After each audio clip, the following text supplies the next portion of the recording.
Right now, it looks like several new factors have occurred that might affect the playoff race.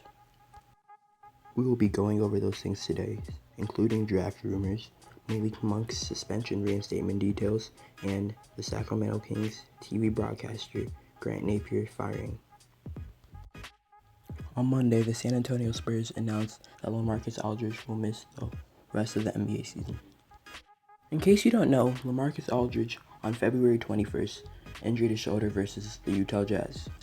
He went on to play in the next game, but may have aggravated his shoulder and then missed the next 6. He returned one day before the NBA hiatus and partially led the Spurs to the win versus the Dallas Mavericks. I immediately thought it was a little shoulder injury and he's healthy again. As I announced in my last NBA news video, the Spurs are one of the 22 teams playing down in Orlando. But on April 24th, Lamarcus Aldridge had a procedure done on his shoulder, which will cause him to miss the rest of the NBA season. Before the NBA suspension, Lamarcus Aldridge, a 7-time All-Star, is averaging 18.9 points and 7.4 rebounds in 33 minutes per game. Right now, Lamarcus is expected to be cleared for all basketball activity before training camp next season. Next season, training camp will begin December 1st. Right now, San Antonio are 4 games out of the playoffs. That move right there can show one of two things. Either San Antonio had no belief that the season would come back and the decision was made too early, or San Antonio has no belief that they can actually make the playoffs. Unless DeMar DeRozan can go full-on God mode, the chances they make the playoffs are really slim. If they don't make the playoffs, then the streak of 22 consecutive playoff appearances ends there. Alright, I will now move on to Kevin Durant. Yesterday, Kevin Durant told the Undefeated, "I don't plan on playing at all, my season is over." That right there destroys the rumor I talked about in my last NBA news video. Last video I was talking about if Kyrie Irving and Kevin Durant both come back, they can make a deep run in the NBA playoffs. Now it seems like neither one of them are going to come back. This might cause Bradley Beal and the Wizards to try extra hard to get into the playoffs. It would have been helpful to have John Wall come back for the playoffs, but it's already been announced that he's not coming back. Without Kyrie and KD, the Nets' starting lineup may look like this: Spencer Dinwiddie at point guard, Joe Harris at shooting guard, Karis LeVert at small forward, Taurean Prince at power forward, and either DeAndre Jordan or Jared Allen at center. The Wizards' starting lineup could look like this: Shabazz Napier at point guard, Bradley Beal at shooting guard, Jerome Robinson at small forward, Rui Hachimura at power forward, and Thomas Bryant at center. I'm not sure if that Wizards lineup could beat the Brooklyn Nets lineup, but maybe. In KD's full interview, he said, "We decided last summer when it first happened that I was going to just wait until the following season. I had no plans of playing at all this season. It's just best for me to wait. I don't think I'm ready to play that type of intensity right now in the next month.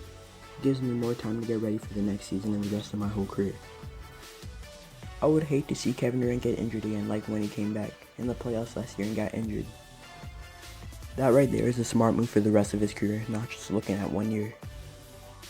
I can't wait to see the Nets next year at full strength with KD and Kyrie. Now I'm going to talk about a player that's gone through a good amount of injuries in the last couple of years, Demarcus Cousins. Before getting cut by the Lakers, he talked about making a potential return for the playoffs. When he first had said that, no one had believed him because he had just got injured mid-free agency. But right now it looks like Demarcus Cousins can prove us all wrong. Right now there's 2 teams interested in signing Demarcus Cousins: the Los Angeles Lakers and the Miami Heat. Even though he was released by the Lakers, Demarcus Cousins was given the ability to stay back in Los Angeles and train with their trainers. The plan for the Lakers was always to bring him back after this year. But this happened around February, and everyone thought that we would be in the finals right now. As you guys know, the NBA playoffs aren't going to start for a while. He has plenty of time to get in shape, and he can use the 8 extra games that the Lakers really won't need to get back into everything. But in order for the Lakers to re-sign DeMarcus Cousins, you're going to need to cut another player like Markieff Morris or maybe Dion Waiters, who hasn't played yet. If not the Lakers, people think he might go to the Miami Heat. He may go to the Miami Heat because of their great rehabilitation centers. Pat Riley and the Miami Heat may get Boogie Cousins back to about 90% of where he was in his prime. In my opinion, I have Boogie Cousins going to the Lakers, which gives him the highest chance to win a championship. According to Ira Wenderman, when the Heat made their February 6th trade for Andre Iguodala, Jay Crowder, and Solomon Hill, Pat Riley said that in trading Justice Winslow, James Johnson, and Dion Waiters, it left the team with enough room under the hard cap to potentially add another player from the buyout market that could potentially be Demarcus Cousins. I'd rather see him go to the Lakers, but only time will tell. Yesterday, it was announced that the Warriors will draft Anthony Edwards if they get the first overall pick. If that happens, I see James Wiseman going to the Cavs and them letting Andre Drummond walk in free agency. If the Hawks get the third pick, I see them drafting Denny. You probably wonder why I have Denny going higher than LaMelo Ball. The Hawks already have Trae Young, but if they draft LaMelo Ball and put him at the 2 guard, then there's going to be no defense whatsoever in their whole backcourt. Now moving on to Malik Monk's reinstatement suspension details.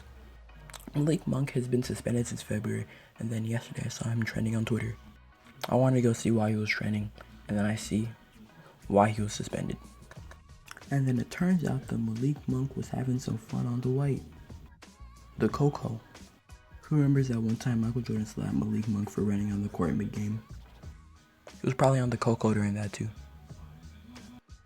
Shout out Malik Monk though, kids don't do drugs. I don't get how we're just now finding out about this. I think this was meant to be kept secret. This was probably leaked by someone. Now I'm going to start talking about Grant Napier, a TV broadcaster for the Sacramento Kings. On numerous occasions, it's been reported that Grant Napier may be racist. This story also involves Demarcus Cousins and his time as a Sacramento King. In 2017, after Demarcus Cousins was traded, Grant Napier said that trading Demarcus Cousins was an absolute no-brainer. There's been a dark cloud over this franchise for so many years, and this cloud is now gone. Demarcus Cousins already thought that Grant Napier was a racist. Demarcus Cousins just tweeted to Grant Napier, "What's your take on BLM?" which stands for Black Lives Matter. Then Grant responded, "Hey, how are you? Thought you forgot about me. Haven't heard from you in years. All lives matter, every single one." Yeah, that is true, all lives do matter, but right now we're focusing on black lives because of all the bad things that happen to us all around the world. Almost immediately after this, the Sacramento Kings decided to part ways with their announcer.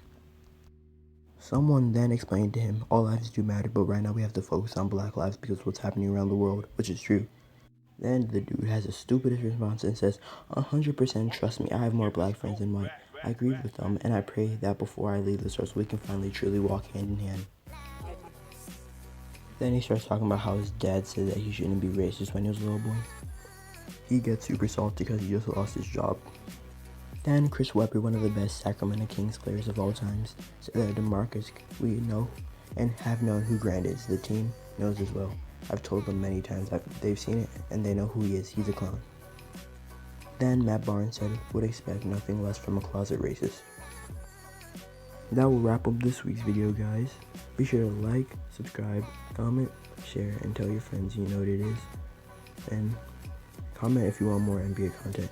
And a new Madden Mobile video will be dropping sometime soon. Peace. Like a Hellcat.